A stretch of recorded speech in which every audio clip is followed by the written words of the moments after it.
नमो भगवते वासुदेवाय नमः। जय श्री राधे कृष्ण। दोस्तों, स्वागत है आप सभी का हमारे यूट्यूब चैनल पावरफुल हिंदू धर्म में। आप सभी पर विष्णु भगवान और लक्ष्मी माता की कृपा सदा और सर्वदा बनी रहे। आज हम आप सभी को आषाढ़ मास में कथा अध्याय 2 का श्रवण कराएंगे। आइए श्रवण कीजिए आषाढ़ मास की कथा अध्याय 2 का, जिसमें वर्णन है सरस्वती नदी का कुरुक्षेत्र में प्रवाहित होना और कुरुक्षेत्र में निवास करने तथा तीर्थ में स्नान करने का महत्व। लोमहर्ष ऋषि ने कहा कि बुद्धिमान मार्कंडेय जी ऋषि के इस उपयुक्त वचन को सुनकर प्रवाह से भरी हुई सरस्वती नदी कुरुक्षेत्र में प्रविष्ट हुई। वह पवित्र सलीला सरस्वती नदी वहां रंतुक में जाकर कुरुक्षेत्र को जल से पल्लवित करती हुई जो पश्चिम दिशा को चली गई। वह कुरुक्षेत्र में हजारों तीर्थ ऋषियों से सेवित है। परमेष्टि ब्रह्म के प्रसाद से मैं उनका वर्णन करूंगा। पापियों के लिए भी तीर्थ का स्मरण पूर्णदायक, उनका दर्शन पापनाशक और स्नान मुक्तदायक कहा गया है। पूर्ण शरीरों के लिए तो कहना ही क्या है। जो श्रद्धा पूर्वक तीर्थों का स्मरण करते हैं और उनमें स्नान करते हैं तथा देवताओं को प्रसन्न करते हैं, वे परम गति मोक्ष को प्राप्त करते हैं। मनुष्य अपवित्र हो या पवित्र अथवा किसी भी अवस्था में पड़ा हुआ हो, यदि कुरुक्षेत्र का स्मरण करे तो वह बाहर तथा भीतर से हर प्रकार से पवित्र हो जाता है। मैं कुरुक्षेत्र में जाऊंगा और मैं कुरुक्षेत्र में निवास करूंगा। इस प्रकार वचन कहने से भी मनुष्य सभी पापों से मुक्त हो जाता है।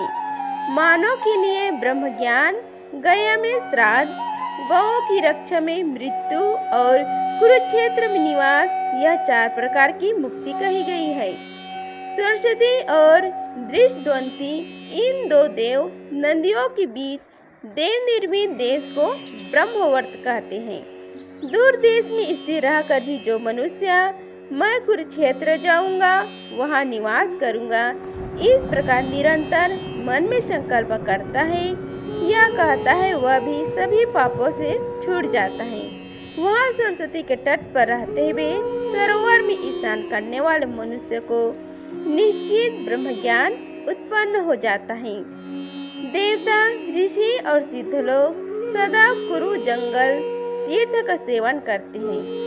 उस तीर्थ का नित्य सेवन करने से वह नित्य ही निवास करने वाले मनुष्य अपने भीतर ब्रह्म का दर्शन करता है। जो भी पापी चंचल मानव जीवन पाकर जितेंद्र होकर मोक्ष प्राप्त करने की इच्छा कामना से वहां निवास करते हैं, वे अनेक जन्मों के पापों से छूट जाते हैं तथा अपने हृदय में रहने वाले निर्मल देव सनातन ब्रह्म का दर्शन करते हैं। जो मनुष्य ब्रह्मवेदी कुरुक्षेत्र एवं पवित्र सन्निहित सरोवर का सदा सेवन करते हैं, वे परम पद को प्राप्त करते हैं। समय पर ग्रह, नक्षत्र एवं तारों को भी पतन का भय होता है, किंतु कुरुक्षेत्र में मरने वालों का कभी पतन नहीं होता। ब्रह्म आदि देवता, ऋषि, सिद्ध, चरण, गंधर्व, अप्सराएं और यक्ष उत्तम स्थान की प्राप्ति के लिए जहाँ कुरुक्षेत्र में निवास करते हैं, वहां जाकर स्थाणु नामक महासरोवर में श्रद्धा पूर्वक स्नान करने से मनुष्य निसंदेह मनोवांछित फल प्राप्त करता है। नियम परायण होने के पश्चात सरोवर की प्रदक्षिणा करके रंतुक में जाकर बार बार क्षमा प्रार्थना करने के बाद सरस्वती नदी में स्नान कर यक्ष का दर्शन करें और उन्हें प्रणाम करें तथा पुष्प, धूप एवं नैवेद्य देकर इस प्रकार वचन कहें, हे यक्षेंद्रा, आपकी कृपा से मैं वनों, नदियों और तीर्थ में भ्रमण करूंगा। उसे आप सदा विघ्न रहित करें। मेरी यात्रा में किसी प्रकार का विघ्न हुआ हो। इस प्रकार आषाढ़ मास में कथा अध्याय 2 का समाप्त हुआ। बोलो श्री हरि भगवान विष्णु की जय। अगर आप सभी को यह वीडियो अच्छी लगी होगी तो वीडियो को लाइक कीजिए, चैनल को सब्सक्राइब कीजिए और कमेंट बॉक्स में जय श्री हरि लिखिए। धन्यवाद। मिलते हैं अगले वीडियो में, तब तक के लिए जय श्री राधे कृष्णा।